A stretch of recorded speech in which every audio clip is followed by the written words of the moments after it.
할렐루야. 한 주간 평안했습니까? 누가복음 1장을 보면은 가브리엘 천사가 요셉의 약혼 여인 마리아에게 하나님의 보내심을 받고 이렇게 일러줍니다. 은혜를 받은 자여 평안할지어다. 주께서 너와 함께 하시도다. 보라, 네가 잉태하여 아들을 낳으리니 그 이름을 예수라 하라. 잉태했다라는 소식입니다. 여러분 어떻게 생각합니까?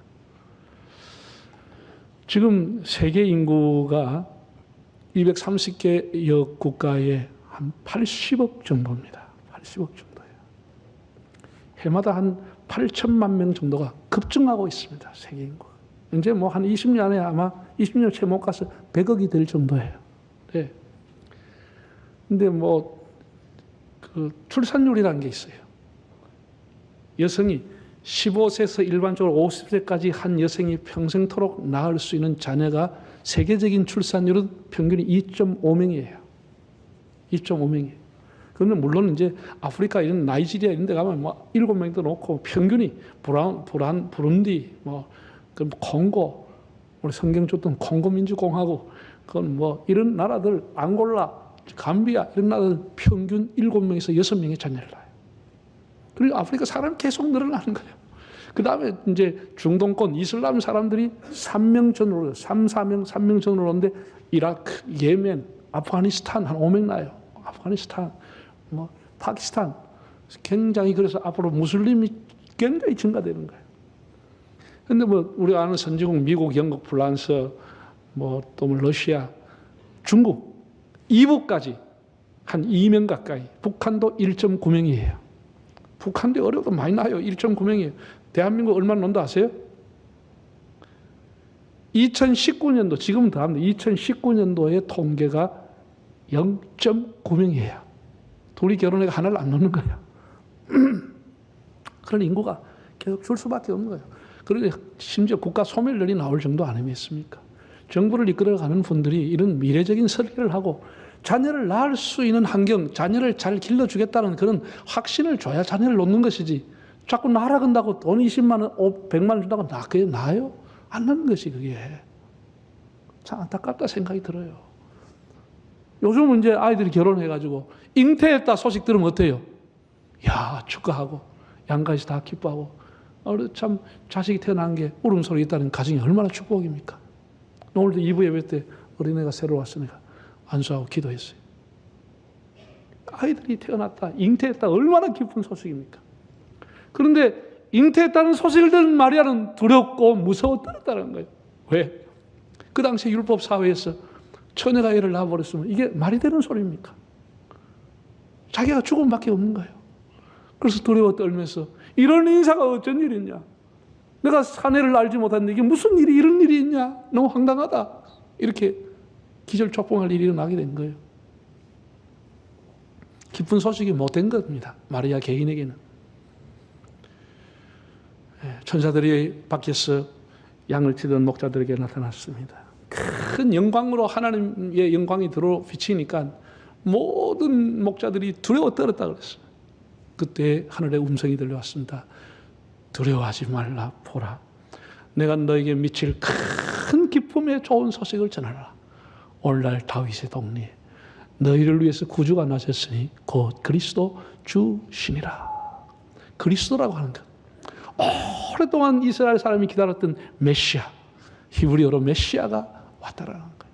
얼마나 큰 기쁨 소식이었습니까? 마리아 외에는 모든 사람에게 큰 기쁨의 소식이 된 것이 메시아, 그리스도가 왔다는 소식입니다. 오늘 제가 두 가지 말씀을 드려보겠습니다. 하나는 인간의 역사 속으로 들어오신 예수님입니다. 여러분, 성탄절의 가장 큰 의미는 예수님이 사람이 됐다는 거예요. 이게 신학적인 용어로 인카네이션, 도성인신, 성육신 이렇게 말합니다. 하나님이 사람이 됐다는 사실. 유럽의 오래된 기독교 국가에서도 신학자들이나 목회자들도 동정녀 탄생, 예수님이 처녀의 몸을 샀다는 걸 믿지 않는다는 거예요. 그래서 이 사람들은 뭐 예수님의 교훈을 가르치고 예수님의 사랑 실천을 이런 것을 가르치지, 예수님이 구세주로 오셨다, 사람의 몸으로 왔다. 이런 걸 자기가 못 믿기 때문에 못 가르친다는 것이죠. 예. 여러분, 예수님의 탄생은 나이가 많은 아브라함과 사라가 이삭을 낳는 것과 늙은 사가랴 엘리사벳 부부가 세례요한을 낳는 것하고는 차원이 다른 겁니다. 아브라함과 사라가 나이를 낳을 수 없는 나이가 되었지만은 하나님은 아브라함과 약속을 지키기 위해서 그 신체적인 변화, 생리적인 변화를 통해서 이삭을 자연분만하게 한 겁니다. 하나님이 예수님보다 6개월 전에 오시는 세례 요한을 준비하기 위해서 경건한 제사장 사가랴와 엘리사벳에게 임하셔서 역시 그들도 실제적인 변화를 통해서 하나님이 그들에게 세례요한 아들이라는 자녀를 자연분만을 통해서 주신 겁니다. 예수님은 그런 게 아니에요. 예수님은 성령으로 잉태해서 전혀 남자를 알지 못하는 마리아를 통해서 예수님이 오신 것입니다. 그러니까 전혀 태어난 게 다른 겁니다. 다른 거예요. 왜 다를 수밖에 없느냐는 얘기를 제가 조금 후에 하겠습니다. 여러분, 이거 사람으로 못 믿는 것은 믿음으로 믿으면 믿고 나면 다 믿어지는 거예요. 왜 그렇게 된지 믿어지는 거예요. 그걸 자꾸 이성으로 머리로 하려고 그건 100년 가도 1000년 가도 믿을 수 없는 거예요. 그럼 믿고 나면은 왜 예수님이 사람의 몸으로 처녀의 몸으로 올 수밖에 없는지를 알게 되는 거예요. 그 얘기를 나중에 할 겁니다. 나도 그렇게 생각했지요. 예수님이 공자, 맹자, 석가모니, 소크라테스처럼 아빠가 엄마 통해서 왔으면 그야말로 부정모혈로 와버렸으면 아무 문제가 없고 더 많은 사람은 예수 믿겠는데 무슨 이런 신화 같은 탄생 이런 얘기를 해가지고 헷갈리게 하는가 이런 생각 저도 한때는 했습니다.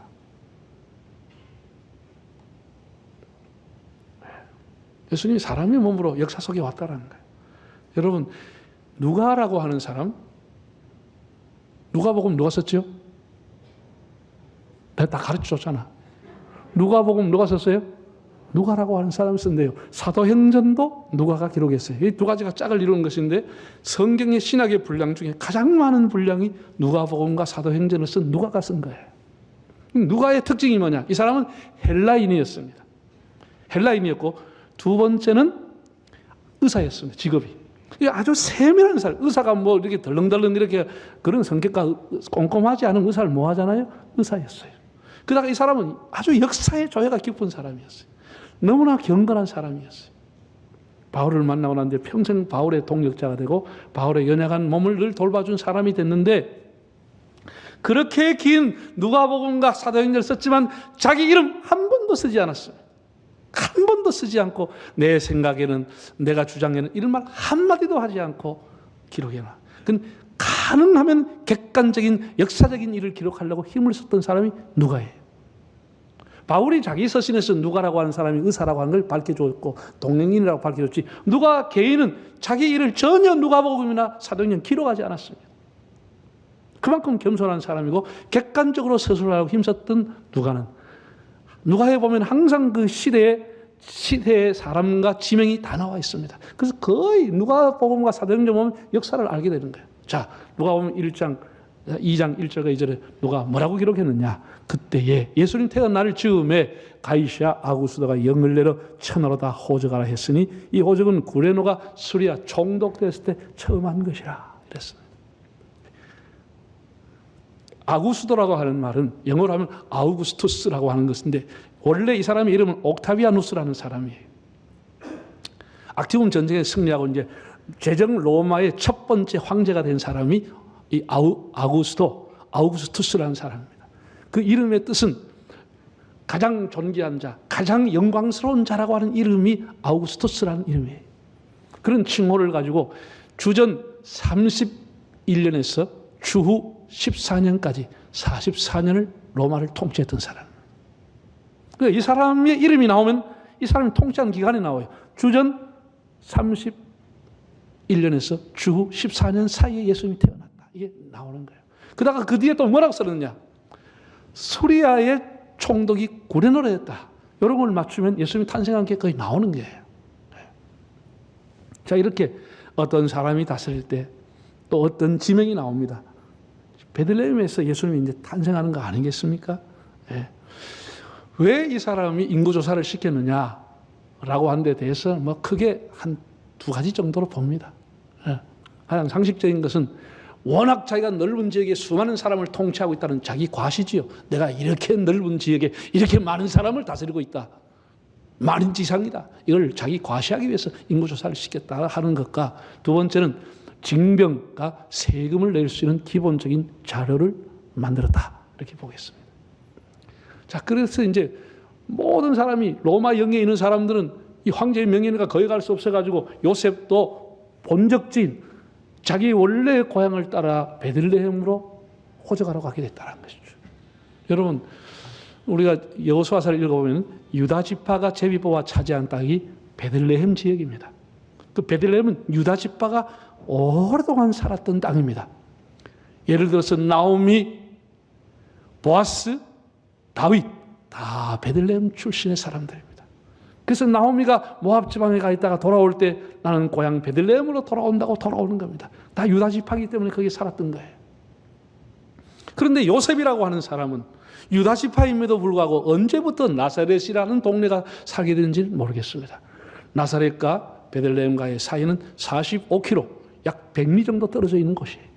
그렇게 멀리, 그 당시에 100리가 험한 길, 너무 먼 길이에요. 어떻게 그렇게 멀리가 살았는지는 모르는데 어쨌든 요셉이 호적을 등록하러 베들레헴으로 갔다라는 것이죠. 임신한 마리아를 데리고 간 거예요. 참 놀랍습니다. 여러분, 하나님의 일은 우연이라는 게 없습니다. 나는 그 택시에서 애 낳다, 차에서 기차가서 애 낳다 갈 때마다 예수님이 생각나는 거예요. 예수님 생각나는 거예요. 예수님 평안한 데서 못 낳았습니다. 아마 몇 월부터 몇 월 며칠까지는 여기 있는 사람 다 호적하라, 이렇게 로마 병정이 와서 큰 소리 치고 하니까 할 수 없이 배가 이만한데 마리아를 데리고 그 백리길을 가게 된 거예요. 가게 된 거예요. 참 성경은 묘합니다. 짝이 안 맞는 게 없어요.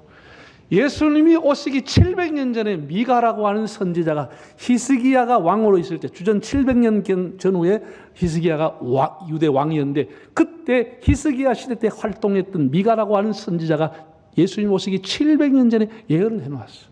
뭐라고 했느냐? 미가서 5장 2절을 한번 보겠습니다. 미가서 5장 2절, 베들레헴 에브라다야, 너는 유다 족속 중에 작을지라도 이스라엘을 다스릴 자가 네게서 내게로 나올 것이라. 그의 근본은 상고에 영원 전부터 그의 근본은 있었던 사람이다. 사람이 아니라는 거죠. 세상에 예수님 오시기 700년 전에 미가라고 하는 사람이 베들레헴에서 이스라엘을 다스릴 영원 전부터 계신 그분이 오실 것이라고, 그분이 베들레헴에 오실 것이라는 예언을 해놓았어. 네? 얼마나 놀라운 일이, 정말 소름 돋을 일 아니에요? 그런 것을 요셉은, 마리아는 전혀 모르지요. 뭐 모르고 그냥 임신한 것, 참 불편한 몸을 가지고 베들레헴을 오게 된 거예요. 베들레헴 오게 된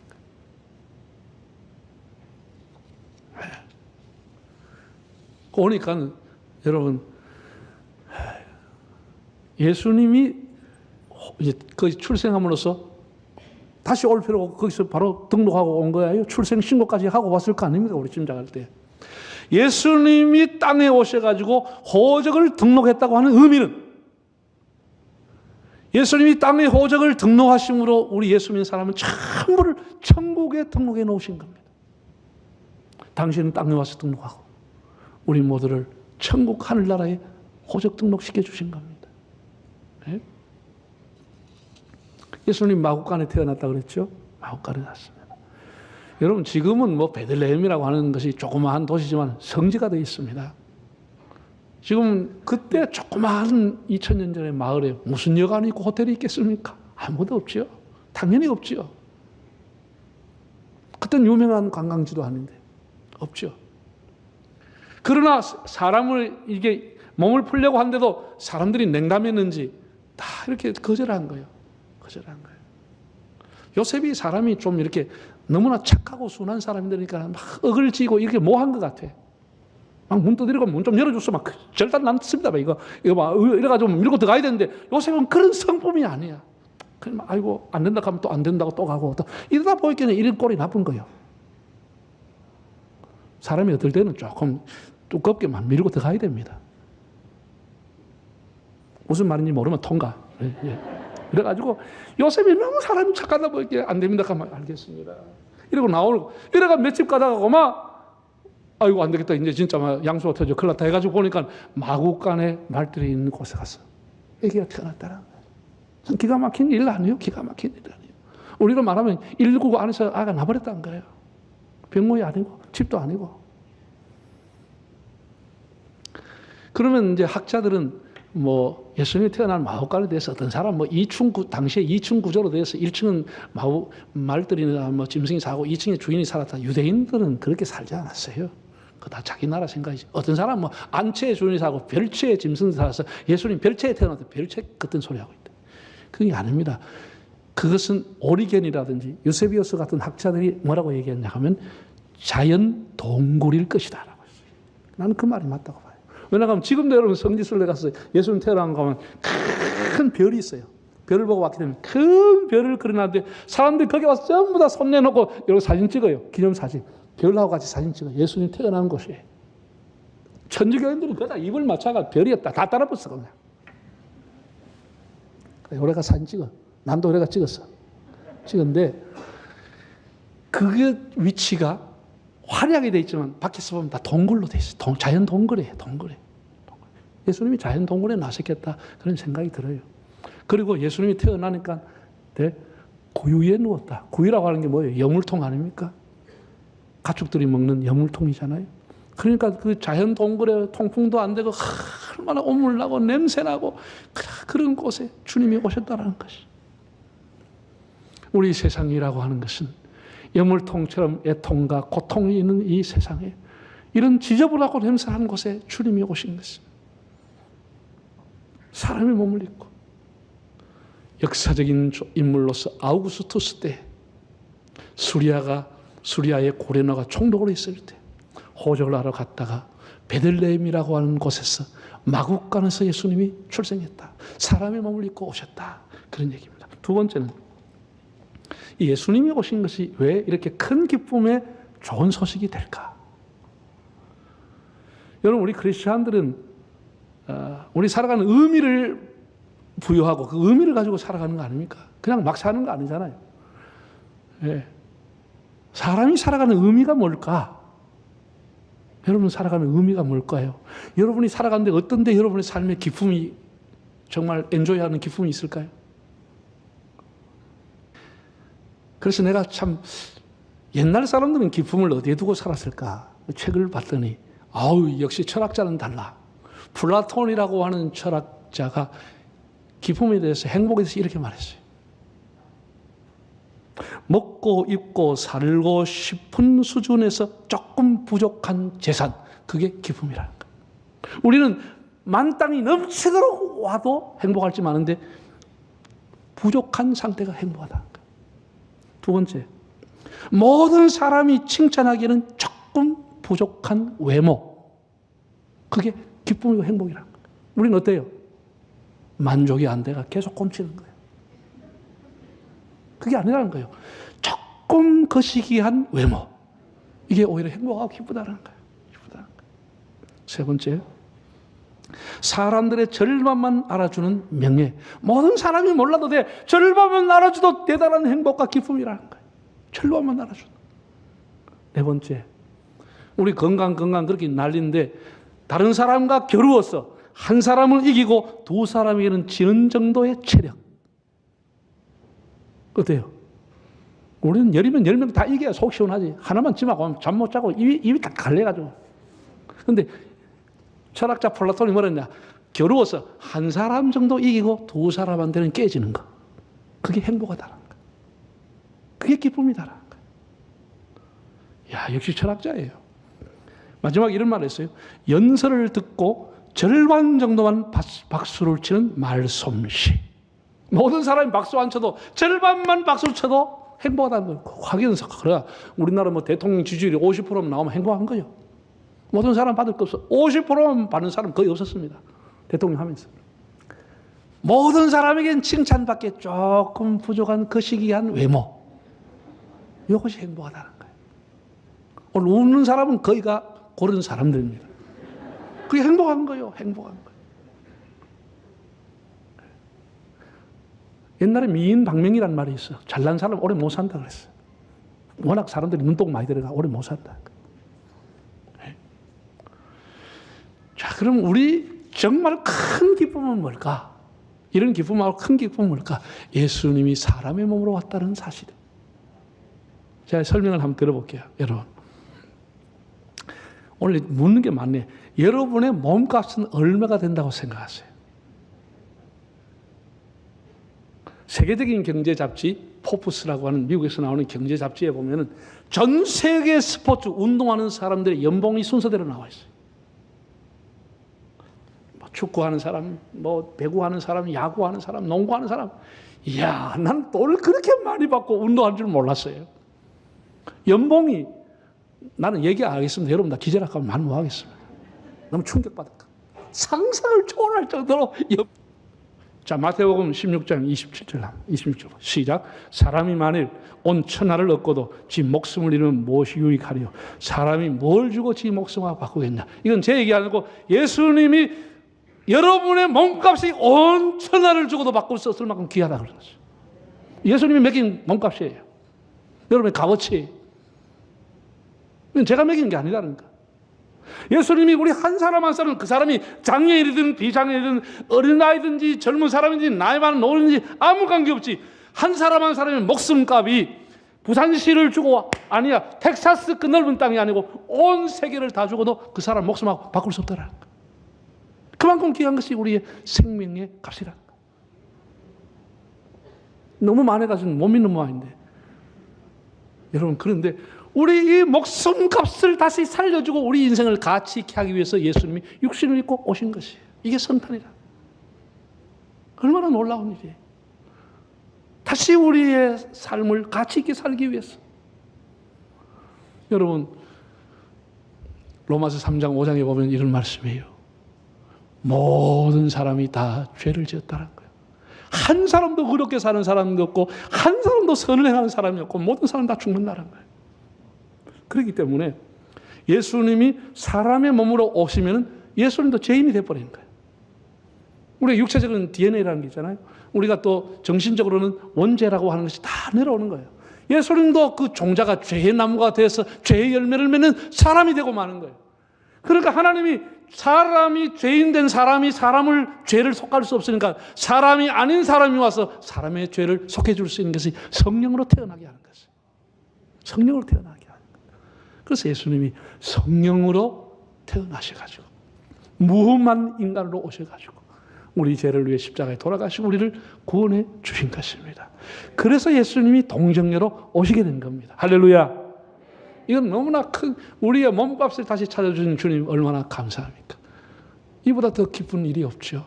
이보다 더 기쁜 일이 없죠.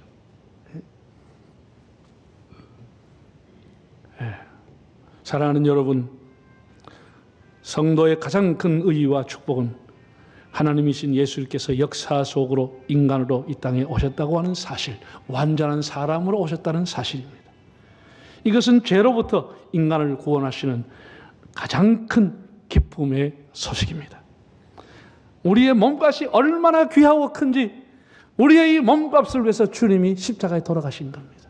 다시 우리의 삶을 가치 있게 살도록 우리가 그런 몸의 값어치를 하면서 살아가고 있는지를 돌아보시기를 바랍니다.